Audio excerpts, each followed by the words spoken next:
Okay, so welcome to Code Edge Book Club, and this is day 3. Okay, आज सबसे पहले मेरी बारी. मेरा नाम एकता वैष्णव है. I am an interior design faculty और एक fitness enthusiast. So I would like to start this session by requesting Dr. Karthik to please share a video with us.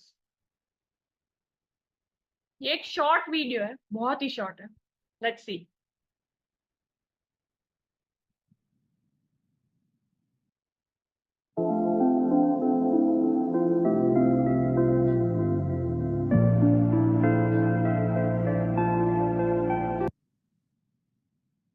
Okay, तो जैसे आपने देखा कि it was a very short video. I got this for paradigm, जो हमने first session में बात की थी पैराडाइम के लिए. ये उसके ही संदर्भ में ये वीडियो था कि कैसे एक छोटी सी चीज आपका परसेप्शन या आपका दृष्टिकोण बदल सकती है. सो thank you so much doctor Kartik, and I am so glad कि आज आपने टाइम निकाल के अपने काम से टाइम निकाल के आपने वो टास्क गेम जो मैंने ग्रुप में रखी थी उसमें पार्टिसिपेट किया, and you answered it really well. So thank you all of you to participate into that game. Okay, and this was because आपने उसके बारे में सोचा कि हाँ, मैं कौन सा टास्क पहले करूंगी या मैं कौन सा टास्क लास्ट में करूंगी. दिस इज बिकॉज स्टीफन कवी in his book 7 Habits of Highly Effective People, उनकी थर्ड हैबिट बताते हैं कि you should always put first thing first. वो कहते हैं कि the key is not to prioritize what is on your schedule, but to schedule your priorities. मैंने एक महीने पहले सोच लिया कि कल मतलब इस दिन को ना मैं ये करूंगी, ये पूरा लिस्ट लिख लिया है. But then if I have to go on that day to some place, maybe मुझे travel करना है, then I cannot say कि मैंने पर एक महीने पहले पूरा schedule कर लिया है, अब मैं ट्रेन में नहीं बैठ सकती.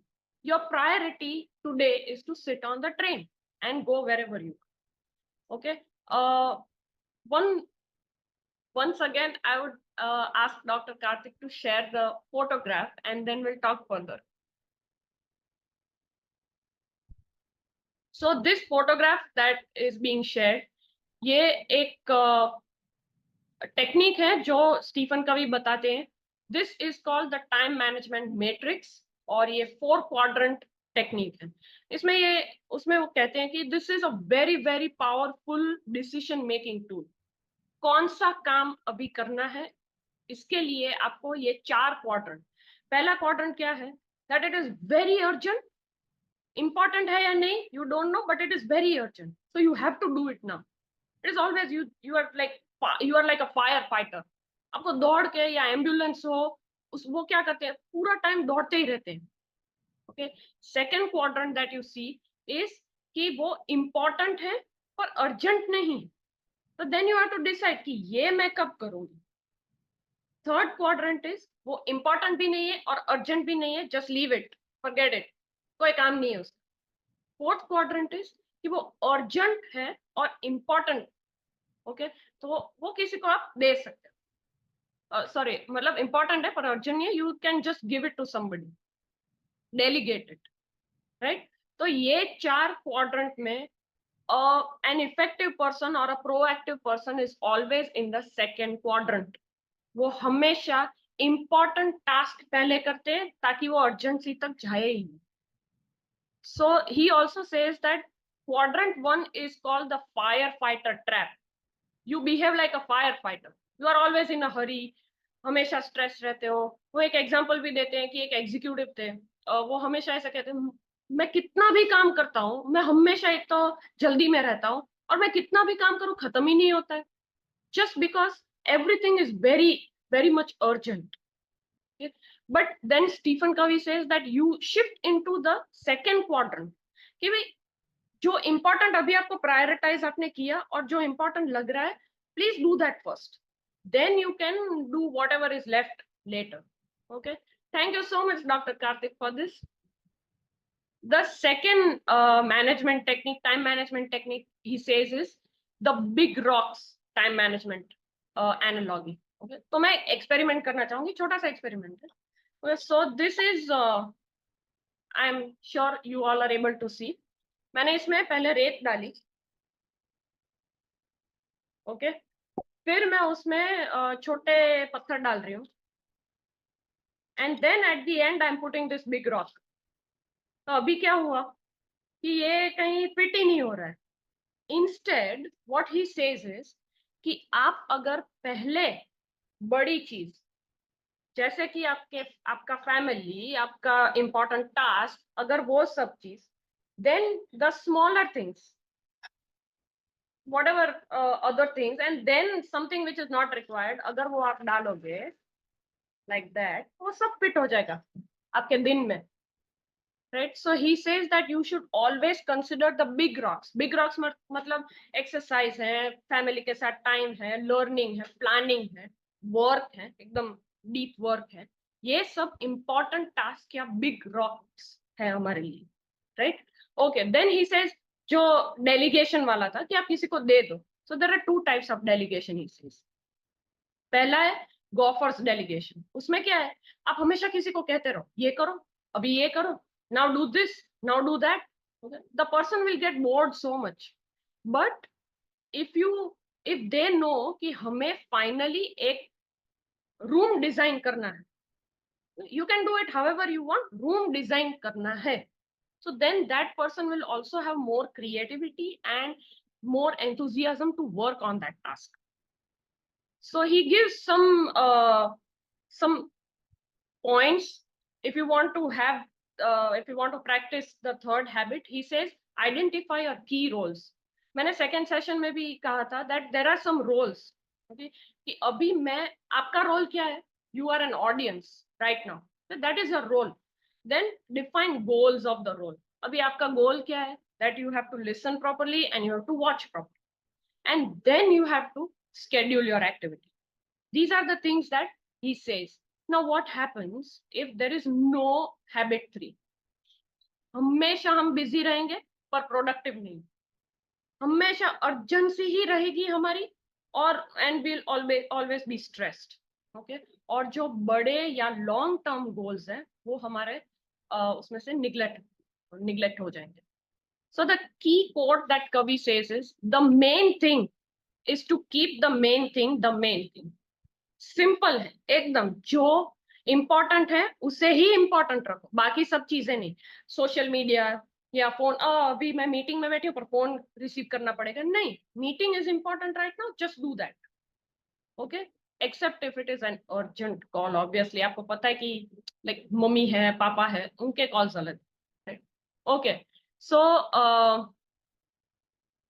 Next thing that he says is कि we should always have. अभी क्या हो रहा है कि मैं as a suppose I am the speaker right now, so what happens is मैंने ये बुक पढ़ी हुई है. ओके, मैं ये बुक पढ़ती हूँ, I get knowledge from it. मैं आपको समरी शेयर करती हूँ, you also get knowledge from it. So it's a win-win situation. That is what he talks about in habit 4. Habit 4 is the win-win approach. Mutual मतलब दोनों को effect होती है और वो भी अच्छी. फाइन, सो ही सेज कि about win win approach, it is not being nice to somebody. अच्छा नहीं करना है किसी के लिए या अच्छा दिखने के लिए वो नहीं है, बट और it is not a quick fix situation और a technique about something, but it is a deep principle centred approach. Principles कौन से, वो मैंने सेकेंड सेशन में आपको बताया था. You can go through the video later. Now what is win win, okay, and what it is not. तो वो 6 चीजें बताते हैं. विन विन मतलब दोनों पार्टी जीतती है. दूसरा होता है विन लूज, मैं जीती आप नहीं. तीसरा होता है लूज विन, मैं नहीं जीती आप जीत गए. और चौथा होता है लूज लूज, दोनों बिखर गया वो. फिफ्थ इज विन ओनली, आपका जो कुछ भी हो मुझे कोई फर्क नहीं पड़ता, I am winning, that is important.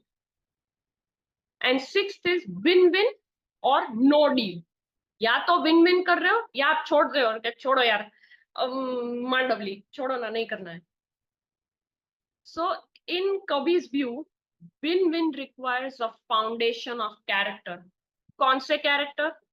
Integrity, अखंडता, मेच्योरिटी, दिमाग से मेच्योरिटी की जरूरत होती है, एज के बारे में बात नहीं कर रहे हैं, एंड अबंडेंस मेंटालिटी। बहुत है मेरे पास यार, लेकर जाओ, कोई बात नहीं। So he gives one example that it is about a family vacation plan. तो ऐसा नहीं कह रहे हैं कि भाई सिर्फ mummy papa family vacation plan कर रहे हैं, बच्चों को जो करना है वो करें, हमारे हिसाब से होना चाहिए, नहीं। That is win loose. Mummy papa wins, बच्चे loses. What he says is everybody get together and come on a single decision. That is win-win situation. दूसरा कहते हैं कि डाइवोर्स में विन लूज या लूज लूज होता है।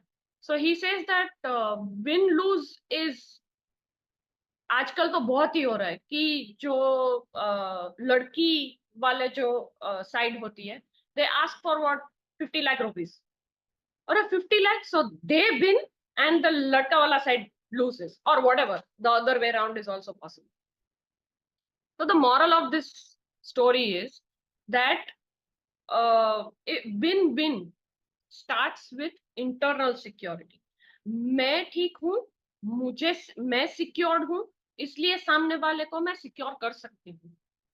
If you are not secure in yourself, sir मुझे ही सिक्योरिटी नहीं है, नहीं मेरे रुपए चले जाएंगे, नहीं मेरी नॉलेज चली जाएगी, then you will try to only win, सामने वाले का जो कुछ भी हो चलेगा, it doesn't matter to me, I don't care about somebody else. नाउ he has given certain things like how to practice this win-win thinking. He says अगर माइंडसेट की बात करें तो abundance माइंडसेट माइंडसेट होना चाहिए। बहुत है मेरे पास नॉलेज है, मैं आपसे आपके साथ शेयर करना चाहूंगी, मेरे साथ पैसे हैं, मैं आपके साथ शेयर करना चाहूंगी, ये है शेयर करना, ये शेयर, विन विन, दोनों हम दोनों, both the parties are winning at this point. अगर वो कम्युनिकेशन की बात करें तो कहते हैं असर्टिव होना चाहिए, मुझे ये पसंद नहीं आया, पर एम्पैथेटिक भी होना चाहिए कि पर कोई बात नहीं, हम साथ में मिलकर कर लेंगे, that is empathy, you show goodness to somebody. Third, वो गोल की बात कर रहे हैं, गोल में क्या है, म्यूचुअल बेनिफिट, कि भाई हम साथ में ये कंपनी को यहाँ पर लेकर जाएंगे, दुनिया की बेस्ट कंपनी बनानी है टूगेदर, आपके एक्सपेंस आप पे चढ़कर मैं आगे नहीं बढ़ना चाहती। फोर्थ, फाउंडेशन, कैरेक्टर्स, दोनों के कैरेक्टर मैच होते हैं या एटलीस्ट एक दूसरे के बीच में म्यूचुअल ट्रस्ट।